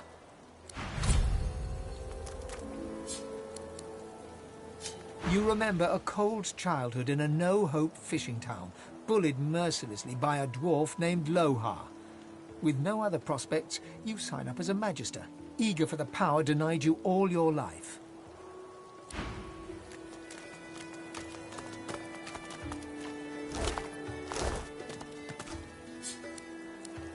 You stride past the chained sorcerers and climb onto the caravan without complaint. As you settle onto the bench, you offer Ralik's blessings to the Magister Guard.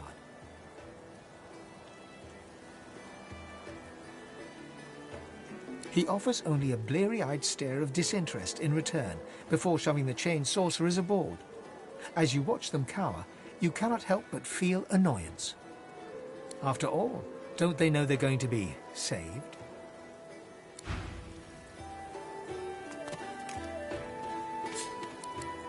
Eloisa was the prettiest girl, not to others, but to you.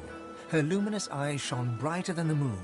The day you collared her for Fort Joy, you wept every tear you had.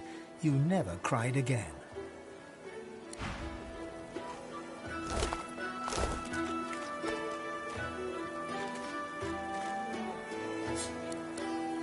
Collared by magisters in the far north, you were force-marched to this foreign land. A moment of hope as a grinning dwarf removes your source collar. Seconds later, void-woken death.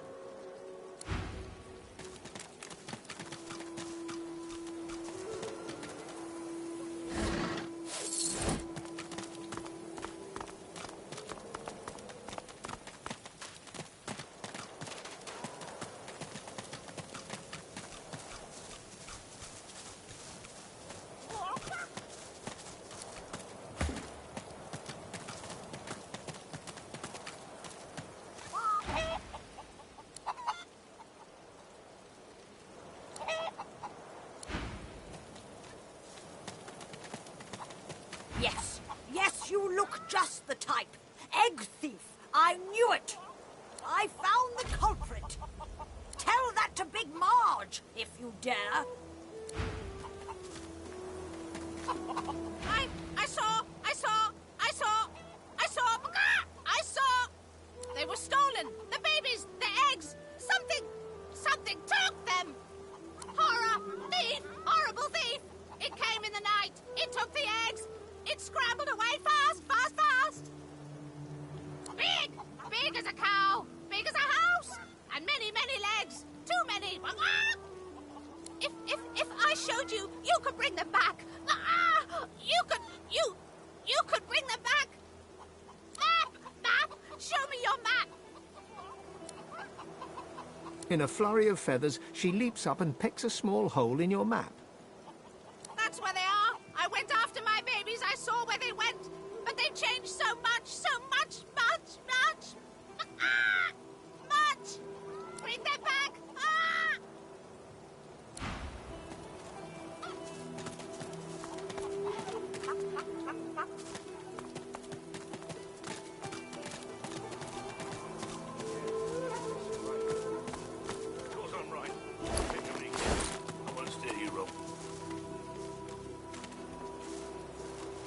Get yourself in check, boy. I won't have you running off like Millicent and Tully. You'll just end up sliding down some Voidwoken's gross gullet, piece by piece. The older-looking magister notices your presence. He wipes his grubby hands downward across his greaves, as if to wipe away the grime, but instead smears more dirt onto them. Halt, Scaleskin! What word do you bring? His face goes pale, and his eyes open wide. The Magister that greeted you remains stiff, as if enduring a harsh wind. The Voidwoken come. Hush, Fedder. You may pass, Lizard. Dare say he'll be aching to leave before long anyway. But before you do, find Raymond, the White Magister.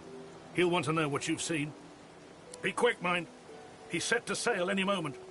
He nods his head in the direction of the bridge, but offers no other instructions. As long as you stay put, you'll be safe. The kid is whistling an off-key tune as he strolls about shiftily. He raises an eyebrow at your approach, but says nothing. Ain't up to out. Just looking for someone. Seen Ben Mesd. Ooh. Baron won't like that. Won't like that one little bit. The kid shoves his hands in his pockets and ambles off, resuming his tuneless whistling. As long as you stay put, you'll be safe.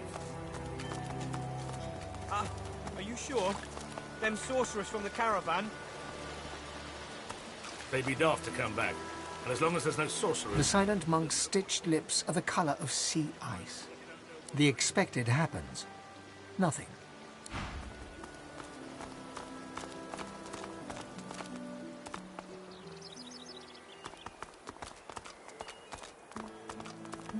This town doesn't look much equipped to entertain a nobleman like myself. Is he?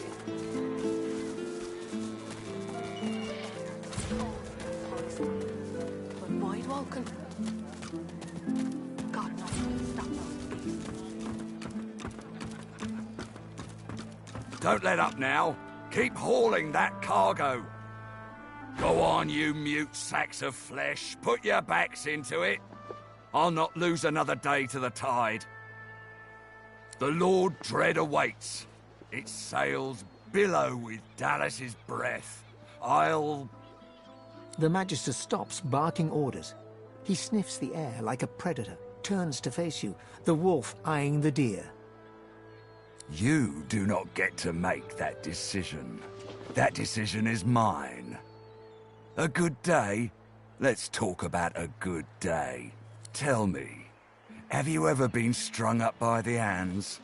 Your body swinging like a bell's clapper as your bones are being broken with cast iron rods? We do cruel things unto others and unto ourselves because we must. He licks his lips. Dry flesh turns wet. See, I'd like to string you up too. Rack you with rods, and leave you dangling over a puddle of your own blood and piss. Oh, no, that won't do at all. Innocence is a mask that doesn't fit you. I'm very good at what I do, see? I don't even need a sauce hound yapping at my side. There was a whiff of something in the air when you approached. A current of filth. That is to say, sauce. Best convince me I was mistaken.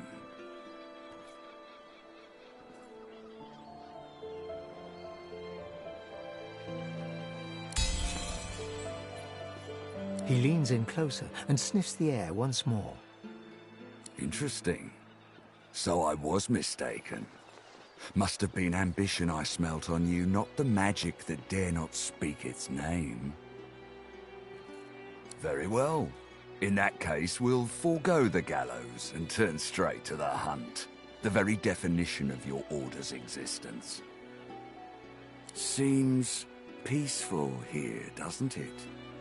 A quiet day in a quiet town. One wouldn't think these drifting woods toss on dwarf-troubled waters. But they do. Consider for a moment the dwarf. What is he? A mule? A beast of burden? But some defy that role. There are rats among them, dancing to their rat queen's tune. I've need of a rat catcher. Of course, I must depart post-haste, but Julian here will stay behind and be a good little parrot. Ask and he will answer. Stay behind? But I've my orders, same as you. Dallas. Like I said, Julian is staying. And with that, I must be off. No hard feelings about the death threats, of course. How about we part shaking hands instead of stringing them up? How very heartwarming. One last thing. The Magisters here are diligent men and women. A stranger like you may run into troubles with them. Should this happen, just wave this piece of parchment in their eager little faces. My signature will placate them without fail, I assure you. Adieu and good luck. The Lord Dread awaits. The use of the gallows I pass on to you. The time has come, my stitched-lip lovelies. We set sail. Get on board and man your stations.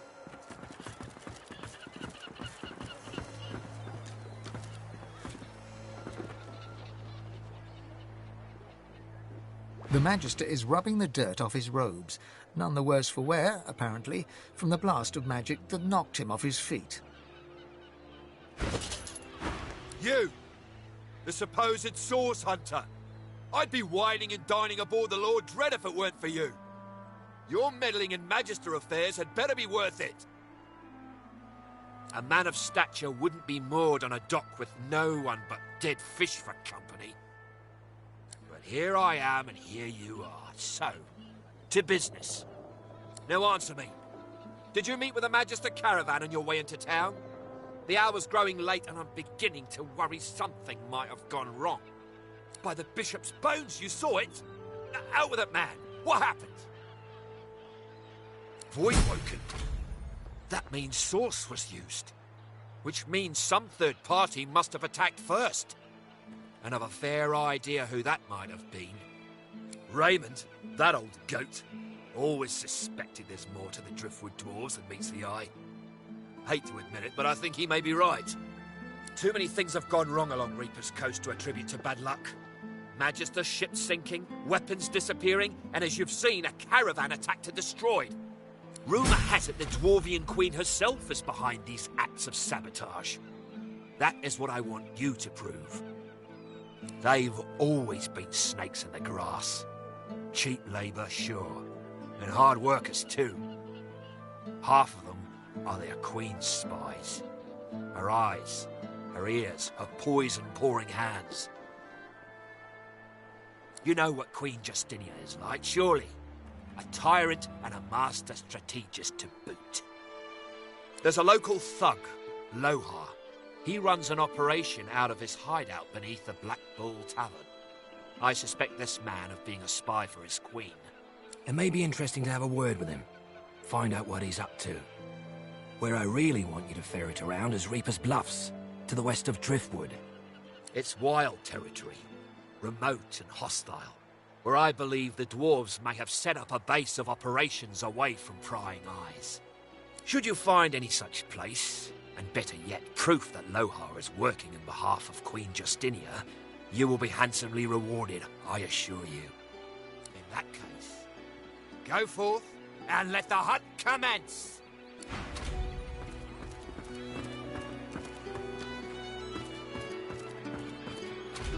You'd swear the shark was smiling at you.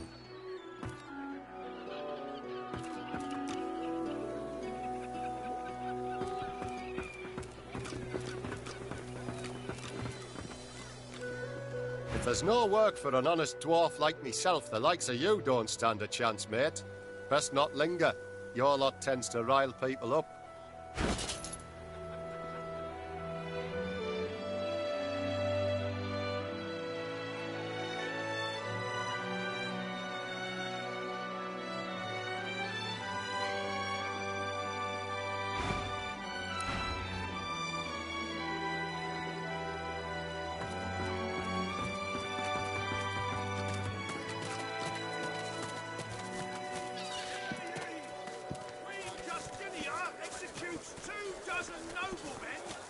How you holding up? Not in any mood to talk about it. Wars are brewing, my friend, and we may find ourselves on different sides, in which case prices will go up. Buy now while you still can. Mind I don't fancy starving along with the rest of this town. It's all well and good for you with your rations. We've got to take what we can get. Keep talking, Wolf, and you'll end up getting sawdust from a cell floor. You're safe. Never forget.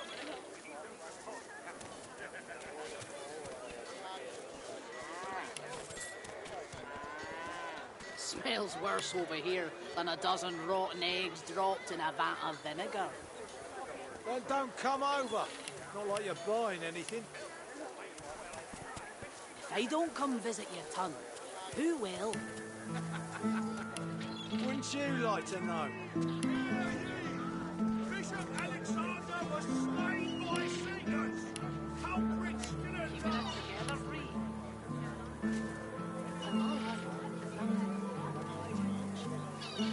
You're safe among friends. Never forget.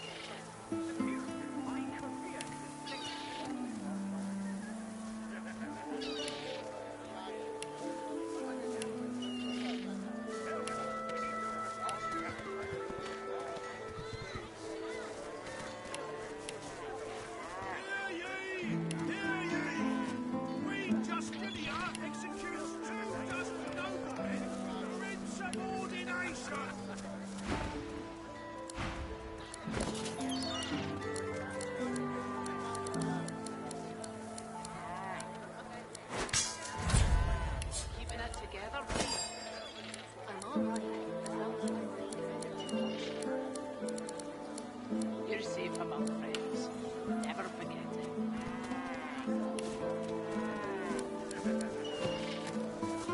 Hear ye! Hear ye!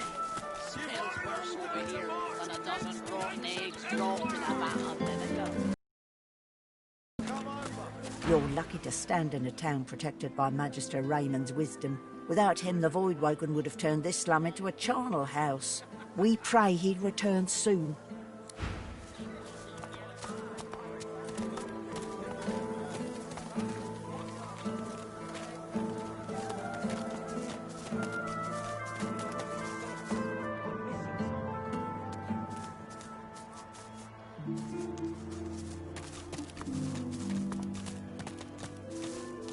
I'll stop your play acting, you smelly sorcerer.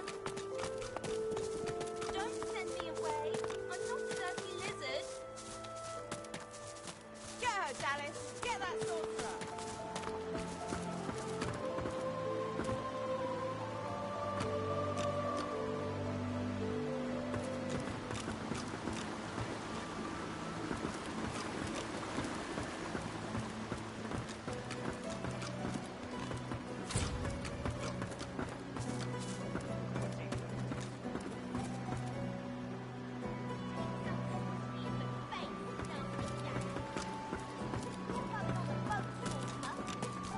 You can stay there with the dirty lizards and Joe's mum until you're cured. Might as well have rotted in the death fog.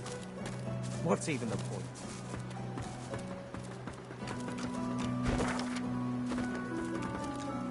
The cat stares up at you. Its midnight black pupils are too prominent for you to discern the colour of its glazed eyes.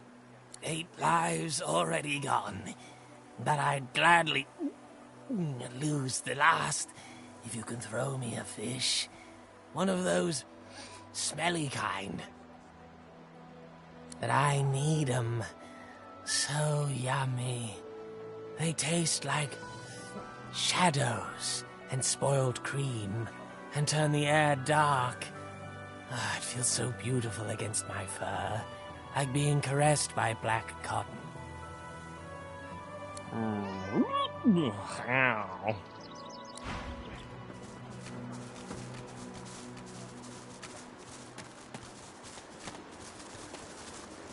I've spotted something.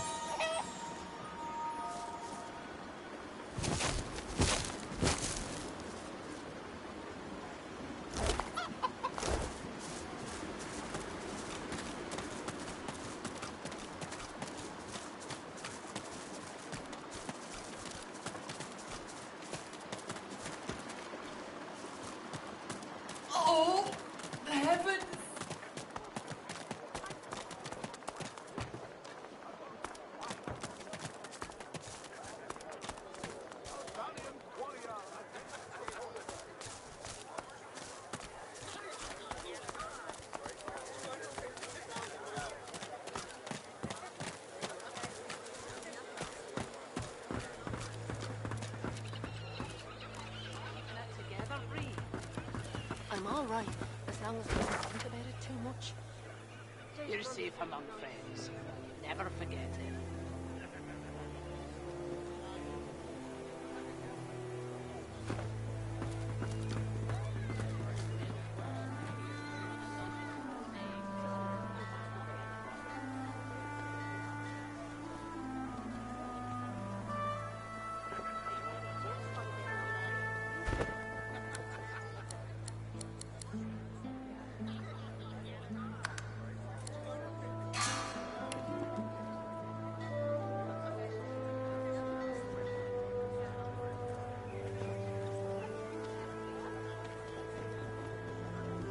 Keeping it together, Bree?